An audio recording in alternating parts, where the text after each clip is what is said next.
गीता में अर्जुन को स्वयं भगवान कह रहे हैं कि उस परमेश्वर की शरण में जा, उसके लिए उन संतों के पास जा जो तत्वदर्शी हो। इसी प्रकार हजरत मोहम्मद को उनका अल्लाह कह रहा है कि कोई और पूर्ण परमात्मा है, उसको पाने के लिए उन तत्वदर्शी संत की तलाश कर। वो प्रभु कौन है, ये जानने के लिए कृपया अवश्य सुनिए जगत गुरु तत्वदर्शी संत रामपाल जी महाराज के अमृत वचन। हे पार्थ, यह नियम है कि परमेश्वर के, हे पार्थ,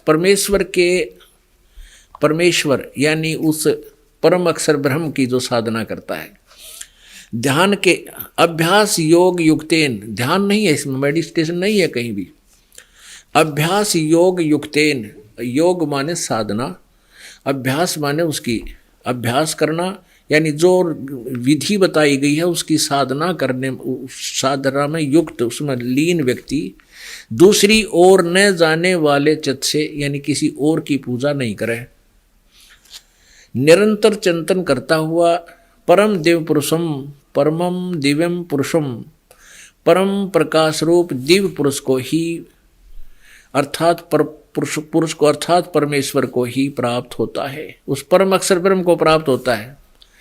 अब 9वें में फिर कहा है कि जो सर्वज्ञ, यहाँ कवियम शब्द है, अब हम इसको यहाँ नहीं छेड़ेंगे, आगे बताएंगे आपको।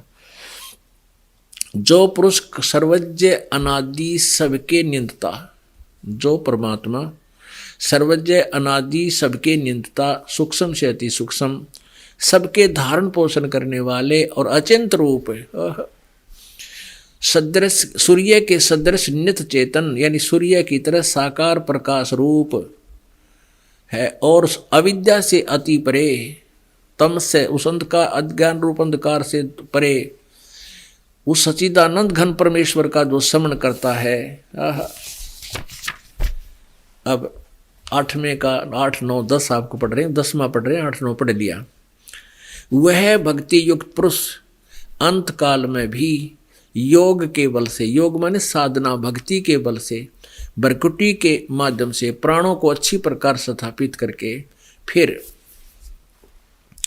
निश्चल मन से समन करता हुआ उस परम दिव्यम परम पुरुषम एवं उपैति, उस परम अक्षर ब्रह्म को ही प्राप्त होता है, ये समझो। दिव्यम, दिव्य रूप परम पुरुष परमात्मा को ही प्राप्त होता है। अपने आत्माओं, वो परमात्मा परमेश्वर पूर्ण ब्रह्म शिशु रूप धार करके सतलोक से चलकर आए। जब वो 5 वर्ष के ही, उनका उद्देश्य यही था कि मैं अपने ज्ञान को अति शीघ्र जनता में फैलाऊं। 5 वर्ष की उम्र में परमात्मा ये विद्वानों के छक्के छुड़ाने लग गए थे। अब यहाँ आपने देख लिया अपनी आंखों से, हमारे सदग्रंथ भी गीता ज्ञान दाता खुद कह रहा है कोई और परमेश्वर है, परम अक्षर ब्रह्म है, और उसकी साधना करने वाले फिर लौटकर संसार में कभी नहीं आते। और ये खुद कहता मेरा तो जन्म और मृत्यु होता है। अक्षर पुरुष एक पेड़ है, निरंजन वाकी डारे, तीनों देवा शाखा हैं, ये पात रूप संसार। ये सरपुरुष, सरब्रह्म कहो, सरपुरुष कहो, तो सरपुरुष तो ये गीता ज्ञान दाता है, ये तो नासवान है, स्वयं कहता है मेरा जन्म और मृत्यु होता है। अक्षर पुरुष है ये परब्रह्म, जो 7 संख ब्रह्मांड का स्वामी है, और परम अक्षर ब्रह्म है, परम अक्षर पुरुष है वो पूर्ण ब्रह्म, जड़ रूपी भगवान, जो सबका धारण पोषण करता है, यानी पूरे वृक्ष को जड़ से आहार मिलता है, और फिर तना में आता है, तना से मोटी डार इस ब्रह्म सरपुरुष में जाता है, सरपुरुष से फिर ब्रह्मा विष्णु महेश में आता है, और फिर ब्रह्मा विष्णु महेश से आगे अपने को प्राप्त होता है। अब देखिएगा 8वां अध्याय का एक और दिखाते हैं आपको, अध्याय नंबर 8 का और मंत्र नंबर 13। इसमें ये मंत्र नंबर 13 है। इसमें गीता ज्ञान दाता कहता है कि ओम इति एकाक्षरम, ओम यह एक अक्षर है, ब्रह्म व्यवहारण माम अनुसमरण, माम ब्रह्म, मुझ ब्रह्म का, माम ब्रह्म का उच्चारण करके सिमरण करता हुआ, मुझ ब्रह्म का ओम, यह एक अक्षर है और इसको उच्चारण करके सिमरण करता हुआ ये प्रयाति तजन देहम, जो शरीर छोड़ते तक प्रयत्न करता है, सिमरण करता है, स याति परमाम गतिम, यानी मेरे एक ओम मंत्र है, ओनली एक ओम अक्षर है, इसका जो साधना करता है वो मुझे प्राप्त होता है। लेकिन अपनी जन्म और मृत्यु वो स्पष्ट बता रहा है कि मेरी भी जन्म मृत्यु, तेरी भी। अब देखो, अब 17वें अध्याय के 23वें श्लोक में स्पष्ट किया है कि उस सच्चिदानंद घन ब्रह्म का, परम अक्षर ब्रह्म का मंत्र उस तत्वदर्शी संत बताओगा। अध्याय नंबर 17 का अब श्लोक नंबर 23, इसमें लिखा कि ओम तत्सत इति निर्देश है, ब्रह्मण है, त्रिवेद है, समर्थ है, ब्राह्मणा तेन वेदा च यगा च विहिता पुरा। ओम तत्सत इति निर्देश है, किसका? ब्रह्मण, ब्रह्मण माने सच्चिदानंद घन ब्रह्म, उस परम अक्षर ब्रह्म की भक्ति का वो 3 विधि से सिमरण करने को का स्मरण होता है, वह ओम तत्सत इसका निर्देश है, नथिंग एल्स। निर्देश माने फाइनल फैसला, डायरेक्शन और आदेश दोनों है, निर्देश है। ओम तत्सत, यह ओम तत्सत ऐसे यह 3 प्रकार का सच्चिदानंद घन ब्रह्म का नाम कहा है। ब्रह्मणे माने उस परम अक्षर ब्रह्म का नाम तो यू है, इसमें ओम भी है और साथ में ये तत् और सत, ये सांकेतिक है। तत् गुप्त है, ये दास बताओगा, और सत भी गुप्त है। इन 3 मंत्र के जाप से सच्चिदानंद घन ब्रह्म से लाभ प्राप्त होगा, वहां जाया जाओगा सतलोक में, जहां जाने के बाद फिर कभी जन्म मृत्यु नहीं होता। अब हम 15वें अध्याय के 16-17 श्लोक को आपके समक्ष आपको फिर रूबरू करते हैं। 15वें अध्याय के 16 और 17 को ये देखिएगा। अध्याय नंबर 15 का और श्लोक नंबर 16 यहां पर है। दिवौ इमौ पुरुषौ लोके, इस लोक में ये 2 परमात्मा है। क्षर से अक्षर है, शर ये सर पुरुष है, ये तो काल है, ज्योति निरंजन नासवान है। अक्षर ये परब्रह्म है, इसको अक्षर पुरुष कहो, इसको सर पुरुष कहो। दिवौ इमौ पुरुषौ लोके, सर से अक्षर है। एवं इसी प्रकार इन दोनों के लोकों में सर नासवान सब भूतों सब प्राणियों के शरीर हैं, और आत्मा कुटस्थ माने आत्मा सबकी अविनाशी होती है। यहाँ देखिएगा, अनुवाद इन्हीं के द्वारा किया हुआ। इस संसार में नासवान और अविनाशी भी ये 2 प्रकार के पुरुष माने परमात्मा है, भगवान है। ये 2 प्रकार के प्रभु हैं, स्वामी हैं, और इनके लोकों में संपूर्ण प्राणी, इनके लोकों में सभी प्राणियों के चतुर शरीर तो नासवान है, और जीवात्मा अविनाशी कहा जाता है। और 17वें में कमाल कर दिया कि उत्तम पुरुष तू अन्य, वो श्रेष्ठ पुरुषोत्तम यानी असली वास्तव में अविनाशी भगवान तो इन दोनों से कोई और है, सरपुरुष और अक्षर पुरुष से। उत्तम पुरुष यानी पुरुषोत्तम, उत्तम पुरुष कहो चाहे पुरुषोत्तम कहो, श्रेष्ठ प्रभु तो अन्य है, तो अन्य ही है। परमात्मा इति उदाहरते, जिसको भगवान कहा जाता है। और ये लोकत्रयम् आविश्य विभर्ति अवय ईश्वर है, जो 3 लोकों में प्रवेश करके सबका धारण पोषण करता, वो है वास्तव में अविनाशी भगवान परमात्मा परमेश्वर।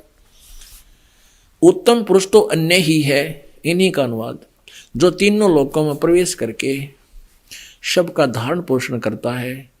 अविनाशी परमेश्वर परमात्मा इस प्रकार कहा गया है। पुण्य आत्माओं, अब ये दास ये कंसेप्ट क्लियर करना चाहा था कि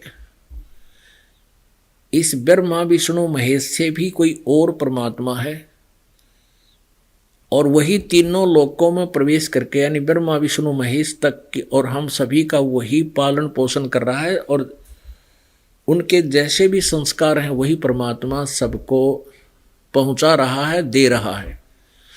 उस किए हुए वर्कडन पूर्व प्रारब्ध में जो आपने किया है उनको देता पद परमात्मा है, पूर्ण ब्रह्म, और उसके माध्यम ये ब्रह्मा विष्णु महेश हैं, क्योंकि ये यहाँ के कंट्रोलर हैं, ये हमें देते हैं। अपने आत्मा जो इस दास के ज्ञान को गहराई से और धैर्य से नहीं सुनते, और किस स्वाभाविक कभी जैसे ये टीवी पर भी चलता है, सीडीज भी बना रखी हैं इसकी, हमारे भक्त किसी पुण्यात्मा भाई बहन रिश्तेदार या कोई मित्र को सहेली को दिखाना चाहते हैं, और उसमें दुर्भाग्य से, उसके दुर्भाग्य से और कोई प्रश्न निकल जाता है कि ब्रह्मा विष्णु महेश ये नासवान है, तो वो श्रद्धालु वहीं टीवी का ऑफ कर देता है। और परमात्मा ये खुद अपने इनके इतिहास में लिखा है कि ये नासवान है, इनकी जन्म मृत्यु होती है, अविनाशी परमात्मा कोई और है। अभी आपको सारे प्रमाण दिखाई दिए। तो वो ये कहते हैं कि वो तो ब्रह्मा विष्णु महेश की पूजाएं छुड़वाते हैं। इस दास के विषय में इन अज्ञानी स्वार्थी ऋषि महर्षियों और संतों ने अफवाहें फैला रखी हैं कि रामपाल तो उस ब्रह्मा विष्णु महेश की पूजाएं छुड़वाता है, इनका तो कोई लिंक ही नहीं रखता, उनको समाप्त कर देता। नहीं, अभी आपको इसीलिए सारा ये प्रकरण दिखाना पड़ा, और अब और समझने का समझिएगा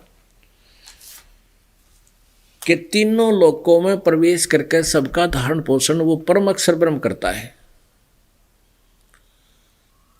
और वो जड़ है, इस सारे संसार रूपी वृक्ष की जड़ है। और तना कौन है? वो अक्षर पुरुष है, और मोटी डार है वो सरपुरुष है, और उस सरपुरुष के आगे 3 शाखाएं हैं, रजगुण ब्रह्मा सदगुण विष्णु तम गुण शिव जी। ये एक लिंक है हमारा, सबका धारण पोषण वो परम अक्षर ब्रह्म करता है, और वो जड़ है, इस सारे संसार रूपी वृक्ष की जड़ है। और तना कौन है? वो अक्षर पुरुष है, और मोटी डार है वो सरपुरुष है, और उस सरपुरुष के आगे 3 शाखाएं हैं, रजगुण ब्रह्मा सदगुण विष्णु तम गुण शिव जी। ये एक लिंक है हमारा। तो कोई भी, जैसे हम कोई पौधा लाए, आम का पौधा आप लाए, उसको कैसे बीजना चाहिए? बुद्धिमत्ता किस चीज में होगी? ऐसे। ये देखिएगा, उस पौधे को सुचारू रूप से बीजने का, बोने का, प्लांटेशन करने का ये तरीका है। जड़ को गमले या मिट्टी में दबाइए और जड़ की पूजा कीजिए, इसमें सिंचाई कीजिए जड़ की। इस जड़ से आहार चलेगा तना में, ये अक्षर पुरुष है। तना से जाएगा डार में, ये सर पुरुष है। ये डार है, ये सर पुरुष है। इसको अक्षर ब्रह्म कहो अर्थात सरपुरुष कहो, या काल ब्रह्म कहो, ज्योति निरंजन कहो। इससे आगे फिर ये तीनों गुण रूपी शाखा है, ब्रह्मा रजगुण, शिव जी तम गुण, और विष्णु जी सतगुण।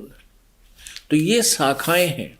अब जैसे हम इस मूल की सिंचाई करेंगे, जड़ की पूजा करेंगे, मूल मालिक की, पूर्ण परमात्मा की साधना प्रॉपरली करेंगे, शास्त्र अनुकूल करेंगे, तो यहाँ से हमारे शुभ संस्कार बनकर ऊपर आएंगे। तना में, तना से डार में, डार से ब्रह्मा विष्णु महेश रूपी शाखा में। हम तो पात रूप संसार हैं, तो इन ब्रह्मा विष्णु महेश से ही हमें आगे लाभ मिलेगा। ये समझिए कि इन टहनियों के, ब्रह्मा विष्णु महेश शाखाओं के ही फल लगेंगे, आम लगेंगे। अब इतना कौन मूर्ख होगा, इतना कुछ ज्ञान देर फिरने के टहनियों ने काट दो। अब हम ये बताते हैं कि आप शास्त्र विरुद्ध साधना कर रहे हो। कैसे कर रहे हो? आपने पूजा इन ब्रह्मा विष्णु महेश की शुरू कर दी। आप ऐसे भक्ति रूपी पौधा बोए बैठे हो, आप ऐसे बीज रहे हो। और ये दास ये कहता है, परमात्मा कबीर जी भी यही कहते हैं कि इसको ठीक बीज लो। अब ऐसे बीजने से तो पौधा नष्ट हो जाएगा, आपकी भक्ति साधना जीवन नष्ट हो रहा है। और ऐसे शुरू कर दो, बस ना तो ये छोड़ने हैं और ना ही इनको का तिरस्कार है। परमात्मा कहते हैं, एक साधे सब सद है, एक साधे सब सद है, और सब साधे सब जावे, माली सिंचे मूल को हो, फले फूले ए गाए। एक के साधे, एक ही की पूजा करने से ये पूरा वृक्ष यानी सब सज जाएंगे। सरपुरुष भी, अक्षर पुरुष भी, सरपुरुष भी, ब्रह्मा विष्णु महेश जी भी प्रसन्न रहेंगे और इसका फल लगेंगे। ये भक्ति रूपी पौधा आपका जीवन सब सुखों से फल फूल परिपूर्ण हो जाएगा। एक के साधे सब सधे और सब साधे सब जावे। आप सब की साधना कर रहे हो, आपने भक्ति रूपी पौधे का नाश कर दिया, आपका जीवन व्यर्थ हो गया। और माली माने समझदार व्यक्ति जिसको पूरा ज्ञान है, वो माली सिंचे मूल को, फले फूले ए गाए। तो पुण्यात्मा समझदार को संकेत ही बहुत होता है समझने के लिए। समझदार को संकेत ही होता है कि ये दास के बताना चाहा था। परमेश्वर कबीर जी 25 दिन के हो गए थे और उन्होंने ना तो कोई जलपान किया ना दूध पिया, और स्वस्थ ऐसे जैसे बच्चा प्रतिदिन किलो दूध पीता हो गाय का, इतने स्वस्थ शरीर। अब वो नीमा जो परमात्मा की मुंह बोली माता थी, उसको चिंता होगी। बच्चे ने दूध नहीं पिया, बिल्कुल भी मुंह बंद कर ले, कितनी कोशिश कर ले उल्टा डाल दे। अब वो 25वें दिन बुरी तरह रो रही है बैठ कर कि हे भगवान, हे शिव जी भगवान, आप पहले तो हमारे कोई संतान नहीं थी, अपने दुख न रो रहे थे, टाइम पास हो गया था। अब आपने ये लाल दिया है, ये प्रभु इसकी रक्षा भी करो। आज अब इस बच्चे ने 25वां दिन हो गया, इसने दूध पिया नहीं, ये मरेगा और साथ में मैं मरूंगी। इस बालक बिना मैं जी नहीं सकती भगवान। आज इस घर में 2 लाश होंगी, 2 मृत्यु होंगी। न्यूं कहकर वो बुरी तरह रोने लगी। शंकर भगवान शिवपुरी से परमात्मा प्रेरणा करते हैं इनको रिमोट से। शिव जी वहां से आए, एक साधु रूप बना के, एक भक्त ब्राह्मण रूप बना के, भगत रूप बना के, संत रूप बना कर आ खड़े हुए और कहने लगे, माता जी, माई क्यों रो रही है तू, क्या बात हो गया बहन। अब वो बुरी तरह रो रही है, देख भी नहीं रही संत की तरफ। जब कई बार कहा भगवान शिव जी ने, तब कहा माई ने कि भगवान के हे महात्मा जी, आप भी रोने लग जाओगे, मेरी कहानी ना सुनो, यही इसी में हित होगा। फिर भी शंकर भगवान ने यानी संत रूप में, ऋषि साधु रूप में विराजमान ने कहा, बेटी ऐसा कहते हैं अपना दुख किसी को बता दे, मन हल्का हो जाता है। उन्हें रोते रोते सारी कथा सुनाई कि हमारे पहले तो कोई संतान नहीं थी। एक दिन मेरे भगवान शंकर जी ने, शिव भगवान ने लहर तारा तालाब में कमल के फूल पर मुझे ये लाल दे दिया। आज इसने 25 दिन हो गए कुछ भी नहीं खाया पिया। अब ये मरेगा, ये तो अंडरस्टूड है कि ये तो मरेगा, जो बालक नहीं खा रहा जीवेगा ही नहीं। तो माई को भगवान शिव ने कहा कि मुझे दिखा तेरा बालक। वह लाई उठा के और उस महात्मा के चरणों में डालना चाहा, जैसे बच्चे ने चरणों में डाल दिया करे, आप ही जीवन दान करोगे। वहां से उठकर उसके हाथों से ऊपर नु करने लगी, तभी हाथों से ऊपर उठे परमात्मा और लगभग 6-7 फुट की ऊंचाई पर नो दूर जाकर विराजमान हो गया आकाश में बगैर किसी सपोर्ट के। तब भगवान शिव ने ऐसे किया, हाथों में गोदी में लेने के लिए वहां आकर विराजमान हो गए। तब परमात्मा कबीर जी और शिव जी की 6 बार चर्चा हुई। तो परमात्मा ने, परमेश्वर कबीर जी ने कहा कि आप इसको कहो, इनको कहो कि कुंवारी गाय लावें और उसके ऊपर आप अपनी आशीर्वाद भरा हाथ रख देना, वह दूध देने लग जाएगी। भगवान शिव जो साधु वेश में थे, उसने कहा कि माई आपके पति को कहो कि वो एक कोरा बर्तन ले आओ को मार्केट है स्वच्छ, और एक कंवारी गाय ले आवे, ये बालक दूध पिया करेगा उसका। ऐसी व्यवस्था की गई। शिव भगवान ने कमर पे हाथ रख दिया बछिया के, कंवारी गाय के, लंबे लंबे सतन हो गए और अपने आप दूध निकलन लग गया, वो पात्र भर गया। परमेश्वर कबीर जी ने वो दूध पिया, क्योंकि वो सतलोक से आया, उस पवित्र गाय के सतन में ऊपर से भेजा भगवान ने, बुलाया मंगा। तो उसके बाद वो दूध देने लगी और नीरू प्रतिदिन अपना दूध निकाले और बच्चे को पिला और अपना भी गुजारा करे। अपने आत्माओं, ये 600 वर्ष पहले भी परमात्मा ने ये लीला की थी। सतयुग में भी यही लीला की थी, त्रेता में भी यही लीला की थी, द्वापर में भी यही लीला की थी। इसलिए उसका प्रमाण हमारे पवित्र वेदों में विद्यमान है। आपको दिखाते हैं, ऋग्वेद मंडल नंबर 9 और सूक्त नंबर 1 और मंत्र नंबर 9। ऋग्वेद मंडल नंबर 9, अब दिखाते हैं आपको ये कहाँ से प्रकाशित, कहाँ से है।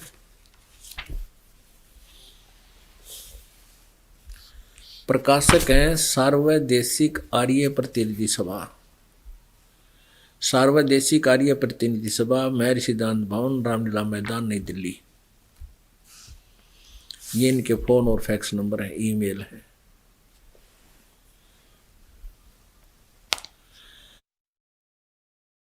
आर्य भाषा भाषा महर्षि दानंद सरस्वती कृत।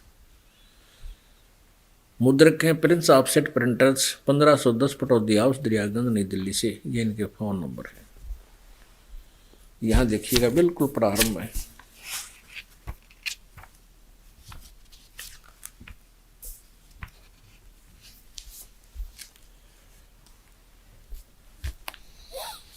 यह है ऋग्वेद मंडल नंबर 9 और सूक्त नंबर 1 और ये मंत्र नंबर 9। अभी इमम अधन्या उत्सृणन्ति धेनवै शिशुम सोम इंद्राय पातवे। इमम माने उस, सोमम माने सोम स्वभाव वाले श्रद्धालु पुरुष को। इन्होंने तो ठेका ले रखा है अनुवाद को गलत करने का, फिर भी बहुत कुछ सुलझेगा। इसका अर्थ है कि इस परमेश्वर को, अमर पुरुष को, जो शिशु रूप में प्रकट होता है, शिशु माने कुमार अवस्था में ही, अभी अधन्या, अभी माने पूर्ण रूप से, सब प्रकार से, अधन्या माने अहिंसनीय गौवें तृप्त करती हैं। देख कितना स्पष्ट कर रखा हो गया। उस सोमम माने अमर पुरुष को, श्रद्धा, ये तो श्रद्धालु पुरुष को कह रहे हैं। शिशुम बालक और कुमार अवस्था में ही सब प्रकार से, अभी अधन्या, अभी अधन्या, अधन्या माने बिना दनाई, और अभी माने पूर्ण रूप से, यानी कत्ती कुंवारी, अभी अधन्या, कुंवारी धेनु माने गायें तृप्त करती हैं, अर्थात उसको वो दूध देती हैं। और परमात्मा जो बालक रूप में आता है, शिशु रूप में धारण करके आता है, उसको वो तृप्त करती हैं, उसको दूध पिलाती हैं। इसे ये सीधा सा अर्थ है इसका। अपने आत्माओं, अब आप जी को ये प्रत्यक्ष हुआ कि परमात्मा ऐसी लीलाएं करता है जिसको हमारे वेद भी प्रमाणित कर रहे हैं। हम वेदों को यथार्थ ज्ञान युक्त मानते आए हैं और आज वही वेद हमें उस परमेश्वर कबीर जी के बारे में ज्ञान दे रहे हैं। और परमेश्वर ने स्वयं भी अपने सतलोक से आए थे, उसमें ये लीला की थी। और उन्हीं का आंखों देखा जो परमात्मा जिन पुण्यात्माओं को आकर मिले, उनमें से एक आदरणीय गरीबदास साहिब जी हैं, गांव छुडानी, जिला दद्दर, हरियाणा में, जहां परमात्मा परमेश्वर कबीर जी आए थे सतलोक से और एक साधु रूप में, जिंदा के रूप में उन्हें मिले थे। फिर उस आत्मा को सतलोक लेकर गए थे। तो जब उस गरीबदास जी को आकर मिले थे, तभी कंवारी गाय का दूध ही पिया था। और जब वो स्वयं लीला कर रहे थे, बालक रूप धारण किया, तब भी उन्होंने बालक एक कुंवारी गाय का दूध पिया था। तो गरीबदास जी को परमात्मा सतलोक में लेकर गए, वहां से फिर अपनी सब समर्थता और शक्ति और यथार्थ भक्ति से परिचित करा के फिर वापस छोड़ा था। तो गरीबदास जी ने फिर परमेश्वर की महिमा कलम तोड़ लिखी है। अब वो सच्चिदानंद घन ब्रह्म की वाणी आपको सुनाते हैं थोड़ी सी। 84 बंधन कटे कीनी कल्प कबीर, भवन चतुर्दश लोक सब टूटे जम जंजीर। 84 बंधन कटे कीनी कल्प कबीर,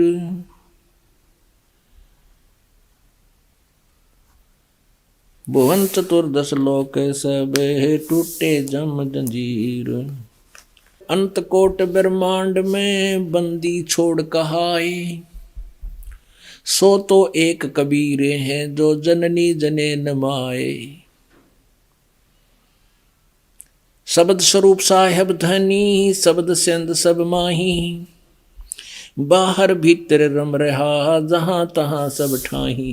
जल थल पृथ्वी गगन में बाहर भीतर एक, वो पूर्ण ब्रह्म कबीर हैं अवगत पुरुष अलेखो।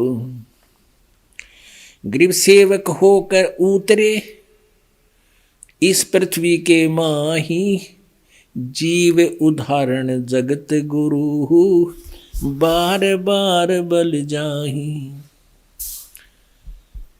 सेवक होकर उतरे, एक दास बनकर प्रगट हुए परमात्मा इस पृथ्वी के माँ, इस पृथ्वी के माँ ही इस पृथ्वी पर एक दास बनकर आए और जीव उदाहरण जगत गुरु, जीवों का उद्धार करने के लिए वो जगत गुरु, सारी सृष्टि को ज्ञान देने वाले। गरीबदास जी कहते हैं मैं बार बार बलिहारी जाऊं उस परम पिता पे। काशीपुरी कष्ट किया उतरे अधर अधारे, ऊपर ताए परमात्मा, और मोमिन को मजरा हुआ जंगल में दीदार। मोमिन यानी मुसलमान को, उजराहे को परमात्मा जंगल में मिले। कोट किरण शशि भान सूद आसन अधर विमान, परसत पूर्ण ब्रह्म को शीतल पिंड और प्राण। जो माई ने उस बालक को अपने सीने से लगाया, कहते हैं उस माई का सारा शरीर एकदम शांत हो गया, बहुत आनंदित हुई। गोद लिया मुख चूम कर हेम रूप झलकंते, जगर मगर काया कर जैसे दमके पदम अनंत। गोदी लिया, फिर मुंह चूम्या जैसे बालक की के लाड करती है माता अपने बच्चे की। और कहते हैं उस परमात्मा बालक रूप का इतना वाइट, स्नो वाइट शरीर था, कलर था परमात्मा का, नूरी शरीर था। हिम रूप, हिम जैसा, यानी हिम कहते हैं बर्फ को, और जैसे सफ़ेद कपड़ा लेते हैं तो यूँ क्या करते, स्नो वाइट कपड़ा दे भाई, स्नो वाइट यानी बर्फ के साथ।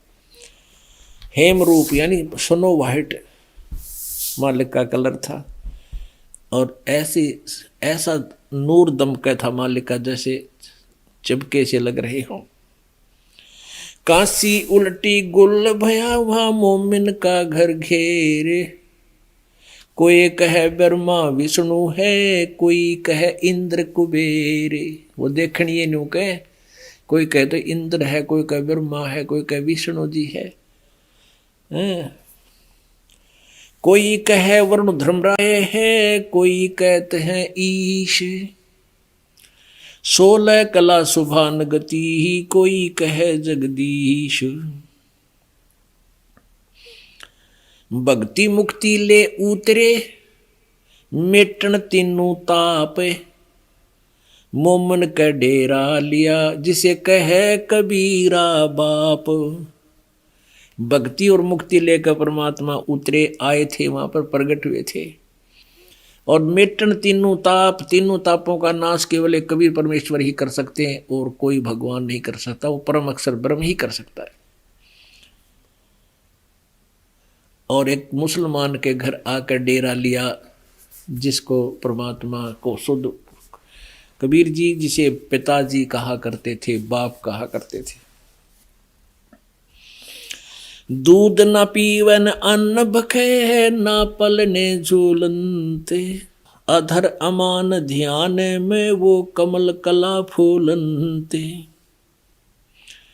कोई कहे छल ईश्वर नहीं, कोई किन्नर कहाय, कोई कहे गण ईश का, जो जो मात रिसाए। खलक मुल्क देखण गया वो राजा परजारीत, जम्बू द्वीप जिहान में उतरे शब्द अतीत। दुनी कहे यू देव है, देव कहे ये ईश। दुनिया तो कहीं कोई देवता रहा है, और वो देवता ब्रह्मा विष्णु महेश कहीं ये तो भगवान है, और काल ब्रह्म कहता है भाई ये तो कोई और परमात्मा और शक्ति है।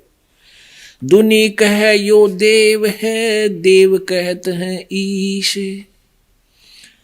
ईश कहे पर ब्रह्म है, ये पूर्ण विश्वे बीश।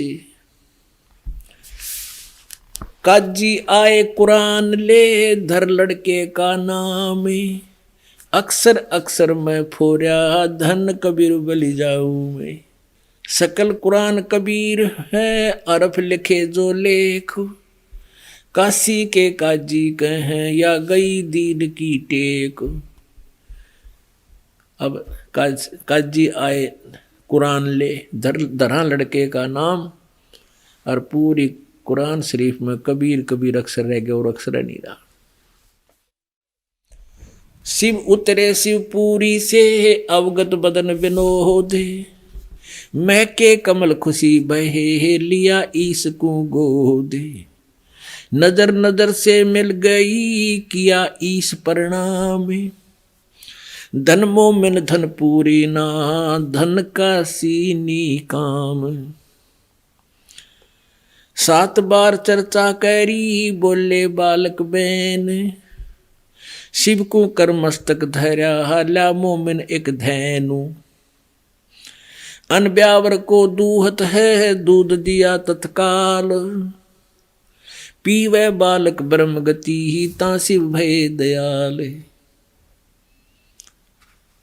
अब कहते हैं अन ब्यावर को दूहत है, बिना ब्याई गाय, कंवारी गाय को शिवजी ने अपने हाथ से स्पर्श किया और दूध दिया। पीवे बालक ब्रह्म गति, वो परमात्मा ने, कबीर जी ने फिर वो बालक वो दूध पिया।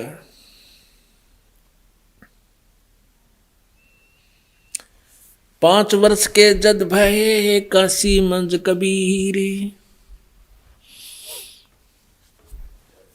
भक्ति द्रावड़ देश थी, यहाँ नहीं एक रिंच, ऊत भूत की झावना, पाखंड और परपंच।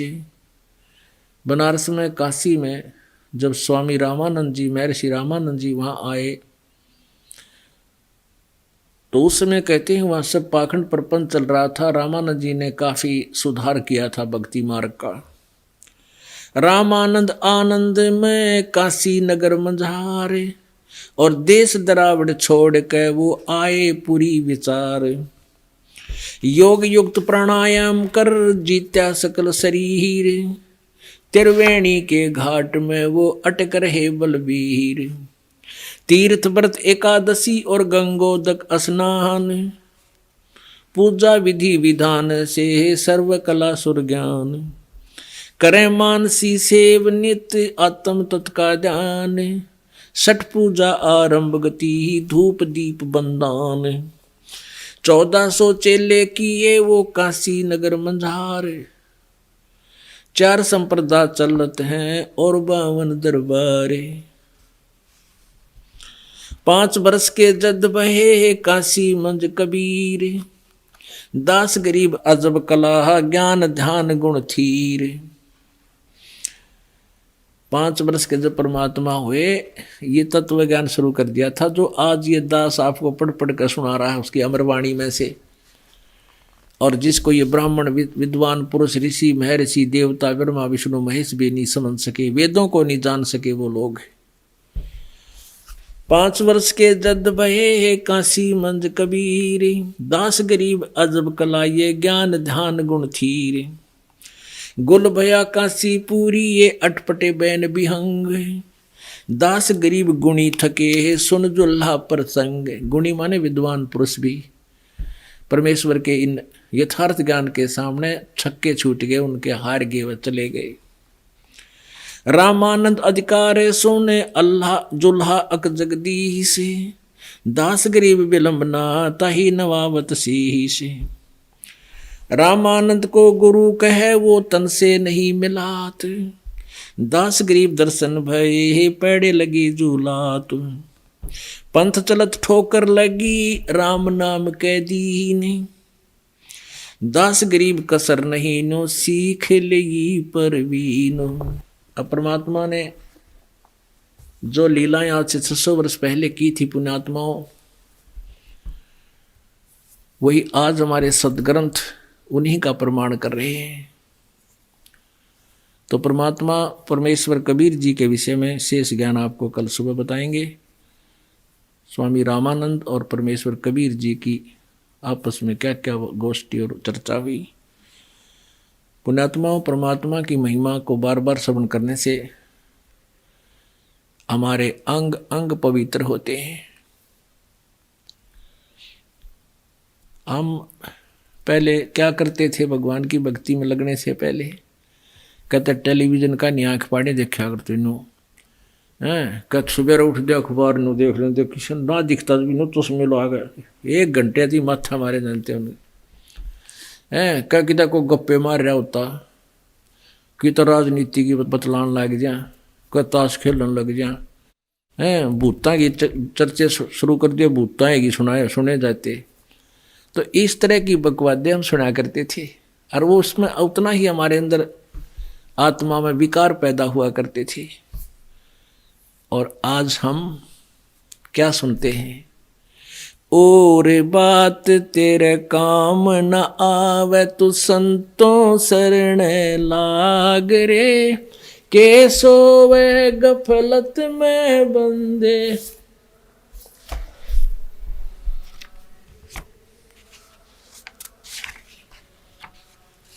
और बात तेरे काम न आवे तू संतों शरण लाग रे, के सोवे गफलत में बंदे।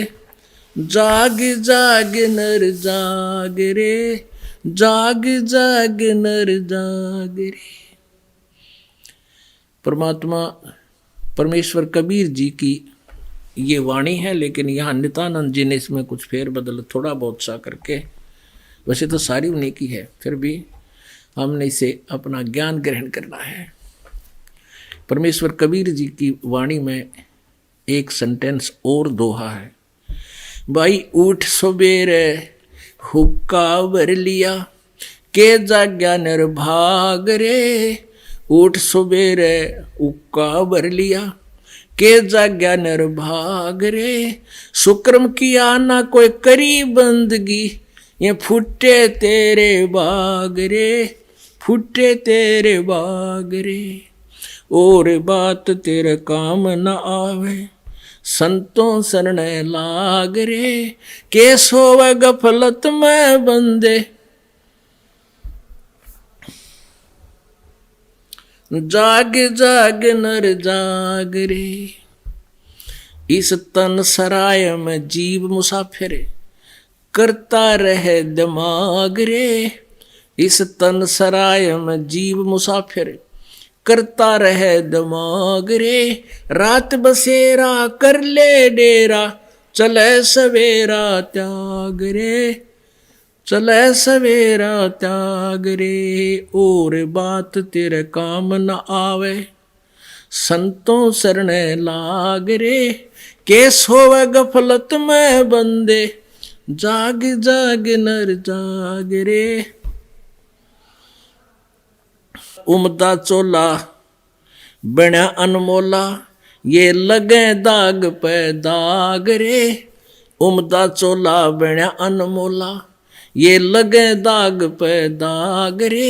2 दिन की गुजरान जगत में, क्यों जले बिरानी आग रे। जले बिरानी आग रे, और बात तेरे काम न आवे, संतों सरने लाग रे। केस होवे गफलत में बंदे, जाग जाग नर जाग रे। जाग जाग नर जाग रे। भाई कुबद का चढ़ी चढ़री चित पे, तू हो रहा मनुष्य नाग रे। कुबद का चढ़ी चढ़री चित पे, तू होया मनुष्य नाग रे। सूझे नहीं सजन सुख सागर, बिना प्रेम बैराग रे। बिना प्रेम बैराग रे, और बात तेरे काम न आवे, संतों सरने लाग रे। केस होवे गफलत में बंदे, जाग जाग नर जाग रे। जाग जाग नर जाग रे। भाई हर सुमरे सो हंस कवावे, ये कामी क्रोधी काग रे। हर सुमरे सो हंस कवावे, कामी क्रोधी काग रे। भौरा न भर में विष के बन में, चल बेगमपुर बाग रे। चल बेगमपुर बाग रे, और बात तेरे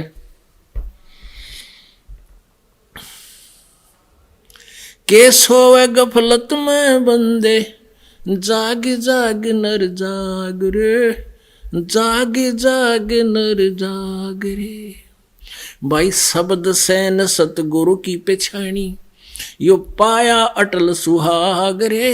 शब्द सैन सतगुरु की पेछानी, पाया अटल सुहाग रे। नितानंद महबूब गुमनी, परगट्य पूर्ण बाग रे। परगट्य पूर्ण बाग रे, और बात तेरे काम न आवे, तू संतों सरने लाग रे। केस होवे गफलत में बंदे, जाग जाग नर जाग रे। जाग जाग नर जाग रे। सत साहिब परम पिता परमात्मा पूर्ण ब्रह्म, सारी सृष्टि के रचनहार कबीर परमेश्वर जी अपनी प्यारी आत्माओं को अपना भेद बताने के लिए, काल के द्वारा फैलाया गया अज्ञान हटाने के लिए प्रत्येक युग में आते हैं अपने सतलोक से चलकर। अभी तक इन अज्ञानी भ्रमित करने वाले संतों ऋषियों में ऋषियों ने, गुरुओं ने परमात्मा के बारे में पूरा अज्ञान फैला रखा था। शास्त्र विरुद्ध लोक वेद दंत कथाएं फैला रखी थी, जिस कारण से पुण्यात्माएं परमात्मा की भक्ति भी करती थी, घर भी त्याग जाते थे, संपत्ति का भी परित्याग कर दिया था, और जंगल में भी रहने लगे, गुफाएं बना ली, घोर तप किए, व्रत किए, लेकिन कुछ भी हासिल नहीं हुआ। परमात्मा नहीं मिले, जिस कारण से उन्होंने एक अज्ञान सिद्धांत बना दिया, एक झूठा सिद्धांत बना दिया कि परमात्मा अनविजिबल है, वो दिखाई नहीं देता, वो निराकार है, फॉर्मलेस है। जबकि हमारे सभी सदग्रंथ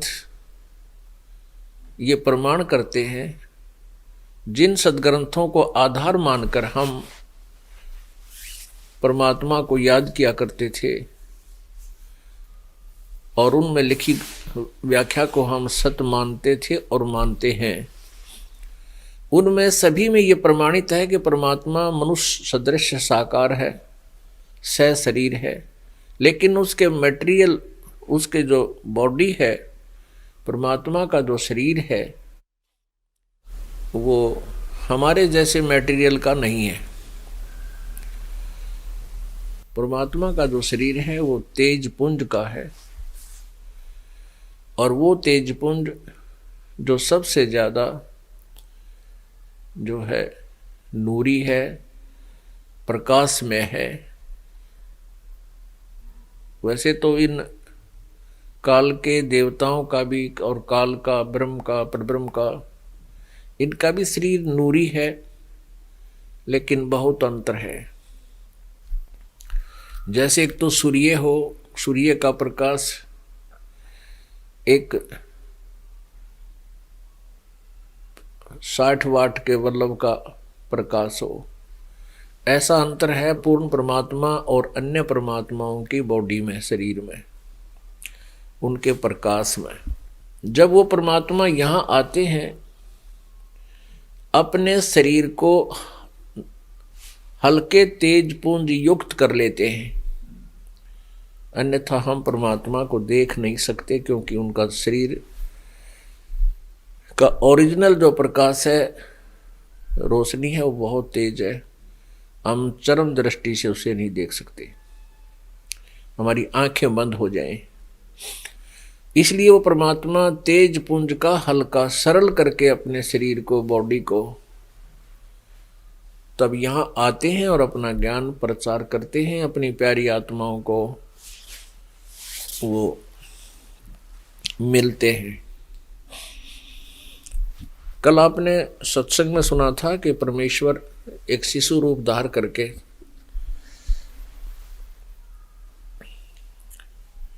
भारतवर्ष की पावन पृथ्वी पर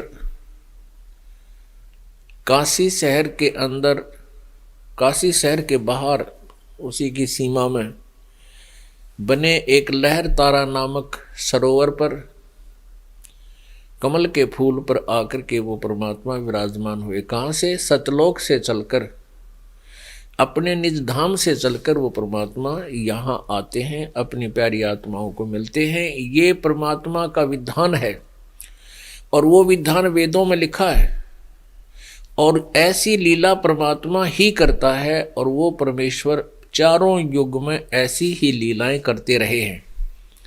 लेकिन हम वेदों से को नहीं समझ सके, हम तत्व ज्ञान से अपरिचित थे, क्योंकि हमारे जो मार्गदर्शक थे, गुरु थे, ब्राह्मण थे, ऋषि महर्षि नकली थे, झूठे थे, कपटी थे, न ज्ञान नहीं था, अपने सदग्रंथों को भी ये नहीं समझ सके, जिस कारण से हमने परमात्मा को निराकार सर्वव्यापक है ये मान रखा था, जबकि परमात्मा एक देशीय है। एक देशीय मीन साकार है, एक स्थान पर रहता है, और उस परमेश्वर की शक्ति जो है, पावर है, वो कण कण में विद्यमान है।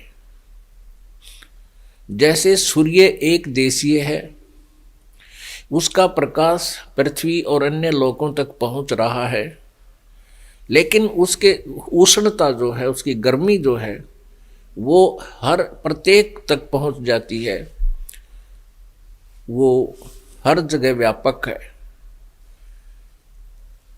तो पुण्यात्माओं, ऐसे परमात्मा के विधान को समझना था। वो परमात्मा सतलोक से चलकर आता है अपने निज स्थान से, तो उसके लिए थोड़ा सा सदग्रंथों का सहारा लेंगे, क्योंकि आज तक हमने दंत कथाएं इतनी सुन रखी हैं कि हम मौखिक कथा पर विश्वास नहीं कर पाते,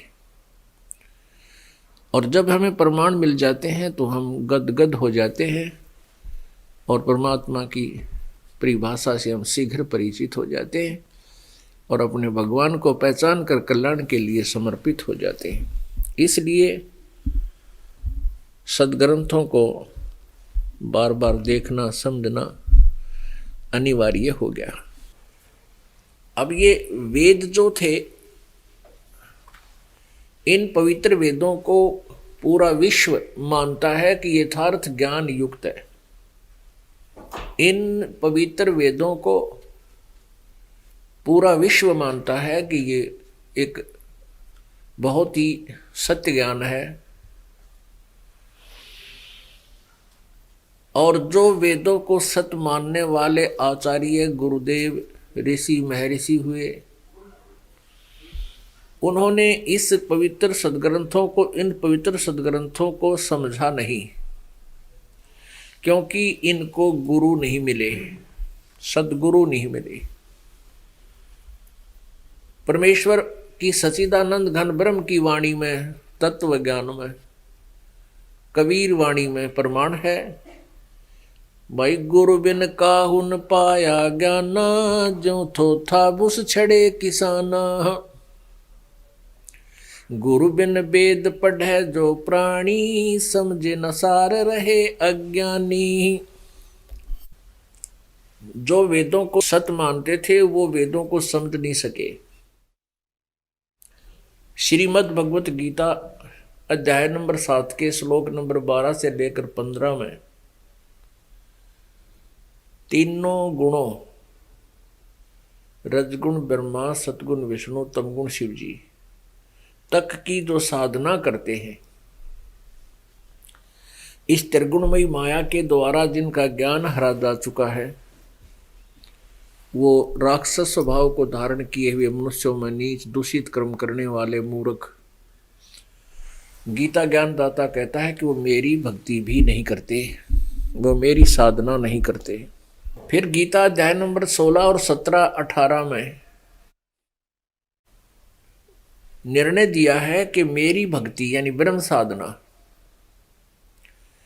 सरपुरुष की भक्ति, सरपुरुष की भक्ति, सरब्रह्म की भक्ति, ज्योति निरंजन काल की साधना अर्थात ब्रह्म की पूजा भी 4 प्रकार के करते हैं।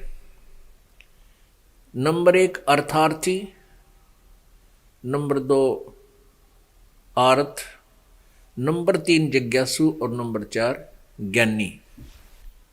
अर्थार्थी वो होते हैं जो धन लाभ के लिए,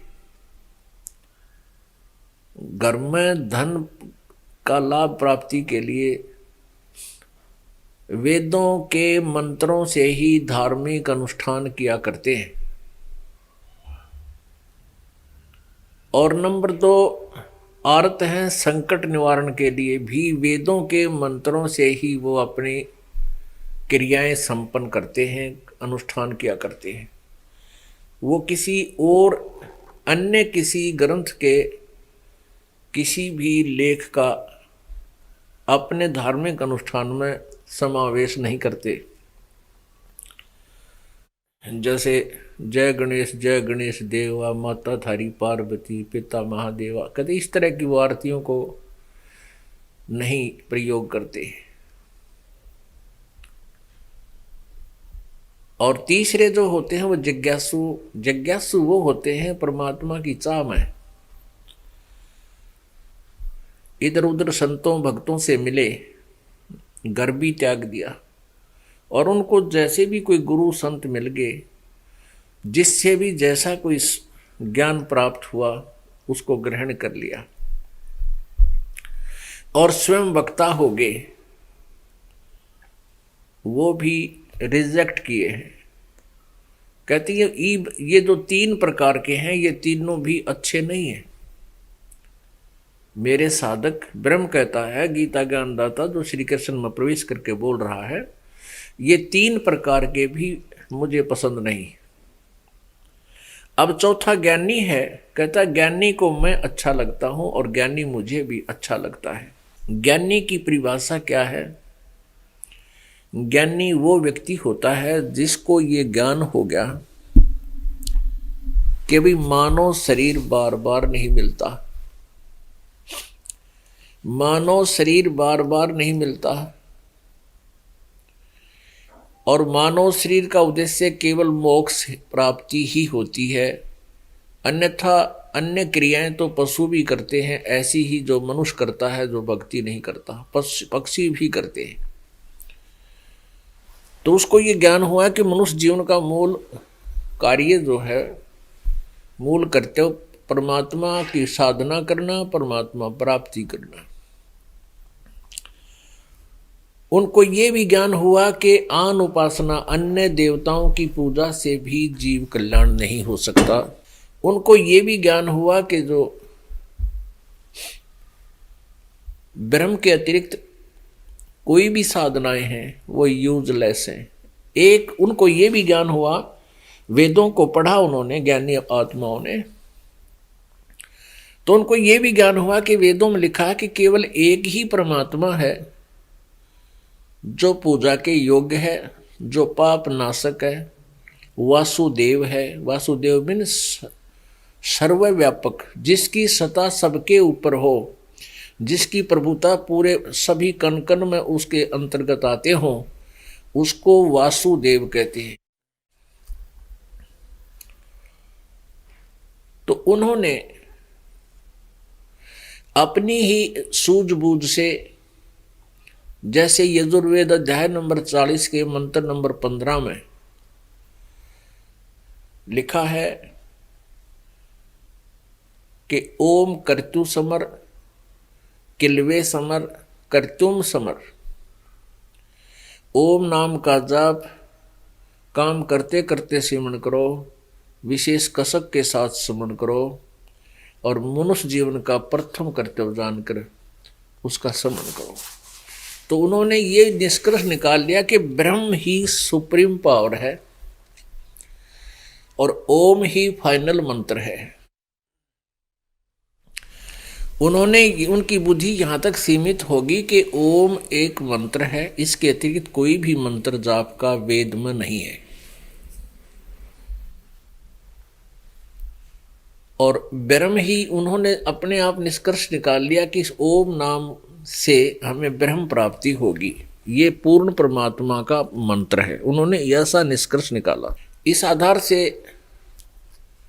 ओम नाम का जाप उन ज्ञानी आत्माओं ने प्रारंभ कर दिया। अपने आत्माओं, आपने देवी भागवत तीसरे स्कंद में अध्याय नंबर 5-6 में आपको दिखाएंगे। उसमें क्या लिखा है कि ब्रह्मा जी बताते हैं कि मैं कमल के फूल के ऊपर बैठा था, जब मैं होश में आया और सब जगह जल ही जल था, केवल कमल के अतिरिक्त और जल के अतिरिक्त मुझे कहीं पृथ्वी नजर नहीं आव थी। पहले तो मैंने देखा कि इस कमल का डंठल पकड़ के नीचे उतरूं, कहीं पृथ्वी मिल जावे। जब कहीं मुझे नहीं मिली तो मैं वापस कमल के फूल पर आकर विराजमान हो गया। तो आकाशवाणी हुई कि तप करो। ब्रह्मा ने तप शुरू किया। 1000 वर्ष तक जब तप कर लिया तब आकाशवाणी हुई कि सृष्टि करो। अपने आत्माओं, ब्रह्मा जी ने उस आकाशवाणी को जो ब्रह्म ने की थी, जो काल ने की थी, अपना उल्लू सीधा करने के लिए, क्योंकि तप करने से सिद्धियां आ जाती हैं और सिद्धियों से फिर ये अपने रिमोट से इन को कंट्रोल रखता है। तो ब्रह्मा ने 1000 वर्ष तप किया, उसमें सिद्धियां आ गई और फिर कहा कि सृष्टि करो। तो पुण्यात्माओं, ब्रह्मा जी ने ये आकाशवाणी परमात्मा की मान ली। उसके बाद फिर ब्रह्मा जी को वेद प्राप्त हुए। वेद गॉड गिवन है। पूर्ण परमात्मा ने ये 5 वेद, वैसे तो ये सारा ज्ञान एक ही है, लेकिन इन्होंने इनके विभाजन कर लिया। उसके जो प्रकरण के आधार से इनको विभाजित कर लिया। तो ये पूरा के पूरे 5 वेद परमात्मा ने, पूर्ण ब्रह्म ने इस ब्रह्म काल के अंतःकरण में फीड कर दिए थे। जैसे एक मोबाइल से दूसरे मोबाइल में पूरा प्रकरण चला जाता है, ऐसे फीड कर दिए थे भगवान ने।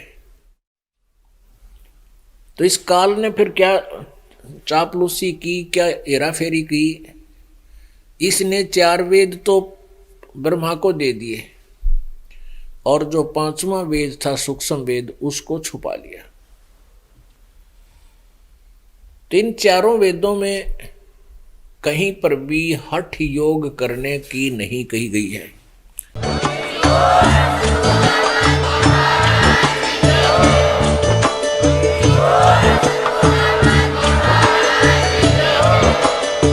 सुन रहे थे जगत गुरु तत्वदर्शी संत रामपाल जी महाराज जी के मंगल प्रवचन। अधिक जानकारी के लिए विजिट कीजिए हमारी वेबसाइट www.jagatgururampalji.org। संत रामपाल जी महाराज जी के शुभ आशीर्वाद से पूरे विश्व भर में 500 से भी ज्यादा नाम दीक्षा केंद्र हैं, जिन पर संत रामपाल जी महाराज जी द्वारा ऑनलाइन निशुल्क नाम दीक्षा दी जा रही है। अपने नजदीकी नाम दीक्षा केंद्र का पता करने के लिए संपर्क करें 8222880541।